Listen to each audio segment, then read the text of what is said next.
제가 요즘에 청소년들을 만나다 보면 처음에는 우울증이나 학교 등교를 거부하거나 부모님과의 갈등 이런 걸로 이제 오셔서 얘기를 나누다 보면 자해를 했다는 얘기를 자주 듣게 돼요. 심지어 이제 SNS에서도 자기가 자해했다라는 것을 찍어서 올리고 친구들끼리 뭐 그런 것들을 공유하고 또 짝한테 내가 자해한 거를 보여주고 이런 것들을 종종 듣게 되게 되거든요. 또한 자해했다라는 것을 부모님한테 보여주거나 또는 자해한 것을 숨기려다가 부모님이 이렇게 발견하게 돼서 반응을 살고 그 다음부터는 철저하게 감추려고 하거나 이런 에피소드를 많이 듣게 돼요.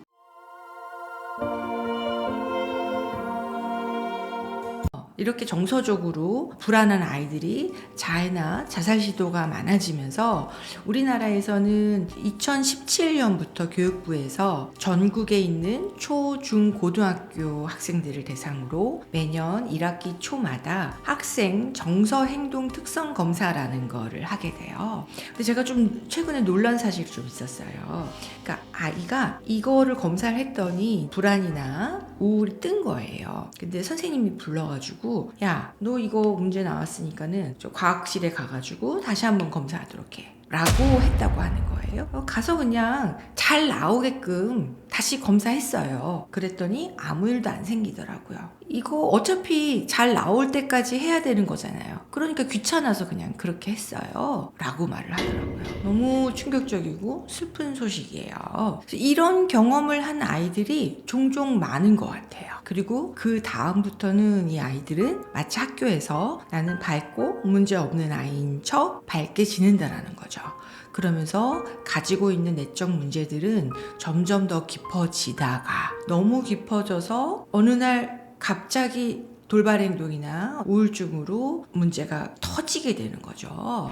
제가 속상했던 그 선생님한테 1차 문제가 그렇게 나왔을 때 그냥 야 다시 한번 문제 테스트하고 와. 이게 아니라 면담을 통해서 나영아 너 혹시 좀 요즘에 어떤 일이 좀 있니? 집안에서 어떤 고민이 있니? 뭔가 친구 문제가 있는 건 아니냐? 이런 식으로 뭔가 좀 면담을 통해서 아이의 상황을 좀 더 관심 있게 관찰하면서 문제가 심각하다고 한다면 부모님과 이런 상황을 같이 공유하고 적극적으로 문제를 개입할 수 있도록 도와주는 역할을 좀 해주셨으면 어땠을까라는 그런 안타까움이 좀 있었어요. 그렇다고 한다면 이제 본격적으로 왜 아이들은 이렇게 자해를 할까에 대해서 조금 더 깊게 얘기해 보려고 합니다. 먼저 자해라고 하면 여러분들 가장 머릿속에 떠오르는 게 뭔가요? 칼로 손목을 긋는 거죠. 근데 이것만이 자해가 아니라 자신의 머리를 쥐어 뜯는다든지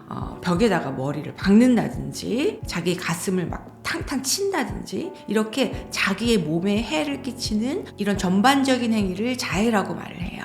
자해는 대체적으로 답답함, 분노, 화, 억울함, 이런 못마땅함, 이런 감정들을 말로 잘 표현할 수 없는 친구들, 이런 감정을 인식하기가 좀 어려운 친구들이 이런 감정이 휩싸일 때 이것들을 표현하는, 표출하는 방식으로 자해를 하게 된 거예요. 그래서 자해를 하는 사람들의 가장 큰 공통적인 심리는 뭔가 불편하지만 이 감정이 무엇인지 잘 인식을 하지 못하고 다른 방식으로 표현하기가 어려운 친구들이 이렇게 자해를 하게 된다는 거죠. 두 번째는 자해를 하는 심리들을 잘 살펴볼 때 이 아이들이 자기 자신한테 벌을 주려고 하는 심리들이 꽤나 많이 공통적으로 발견이 됐어요. 즉 자해하는 아이들을 심리 분석을 좀 해봤더니 어렸을 때 자기가 뭔가 잘못했을 때 또는 부정적인 감정을 느꼈을 때 부모님한테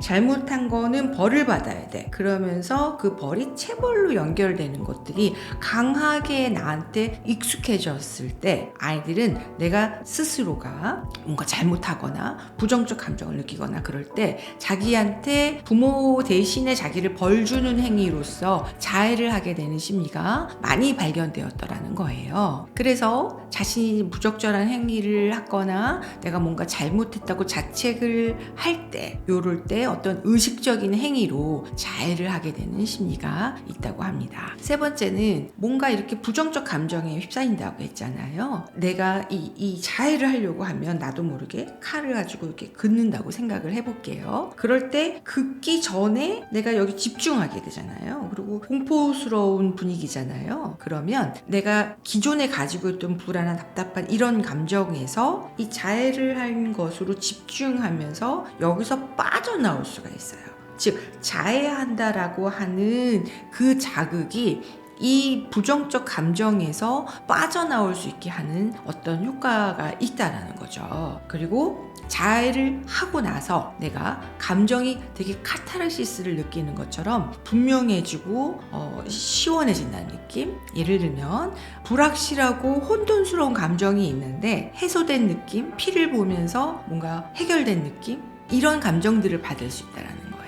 이런 감정을 느끼는 데는 우리 내부에 어떤 생물학적인 원리도 있는데요. 우리 몸에 이 부신수질에서 나오는 아드레날린이 있잖아요. 이 아드레날린이 사실은 이렇게 위험한 상황에서 내가 신체적으로 빠르게 상처를 회복하고 심리적으로 안정되게 해주는 역할을 하거든요. 물론 이 아드레날린이 장기적으로 너무 자주 분비되면 우리한테 좋지 않지만 이런 긍정적인 역할을 하게 된다고 해요. 그래서 내가 자해를 하려고 상처를 내잖아요. 그럼 몸에서 아드레날린이 분비되고 이 아드레날린에 의해서 내가 어떤 심리적인 안정감, 상처가 회복되기 위해서 내 몸에서 더 많은 에너지가 올라오기 때문에 어떤 텐션도 좀 올라가고 기분도 안정된다라는 이런 사이드 이펙트라고 할까요? 이런 것들이 생김으로 인해서 자해를 하게 된다고 해요. 그래서 실제로 자해가 아이들한테 주는 심리적인 보상이 있다라는 거죠. 여러분들은 이거를 아셔야 돼요.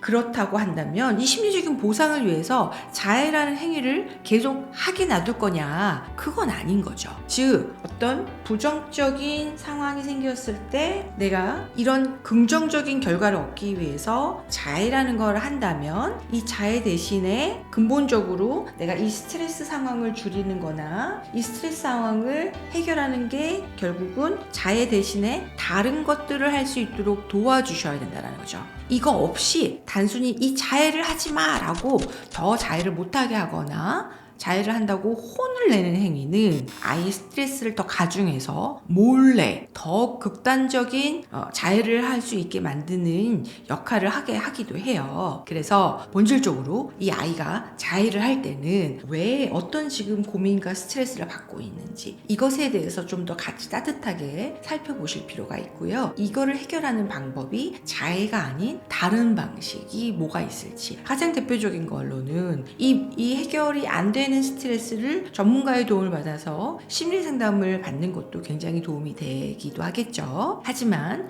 심리 상담 받을 수 없는 상황이다 라고 한다면 예를 들면 내 감정 카드를 보면서 찾아서 적어본다든지 감정 일기를 쓰면서 내가 감정을 막 거기다 쏟아낸다든지 이런 것도 자해 대신에 많은 도움이 되기도 하고요. 에너지를 방출하기 위한 내가 밖에서 막 달린다든지 예를 들면 샌드백을 막 친다든지 이런 것들은 어느 정도 승화된 나의 스트레스 해소 방법이라는 거예요. 그래서 이런 부분들을 알게 되면 아이와 이런 것들을 대화로 깊게 풀어가는 방식을 선택하시는 것이 훨씬 효과적이다라는 겁니다. 그래서 자해는 나쁜 행동이 아닌 자녀가 위험에 처해 있고 너무나 심리적으로 힘드니 도와달라는 사인으로 보셔야 돼요. 못된 행동이 아니라. 여러분도 이 영상을 보시고 혹시 내 자녀가 지금 어떤지 자녀가 공부를 잘하고 있는지 이런 쪽으로만 보셨다고 한다면 아이의 지금 감정은 어떤지 고민은 어떤 건지 이런 것에 조금 관심을 갖게 되는 계기가 되셨으면 좋겠습니다. 감사합니다.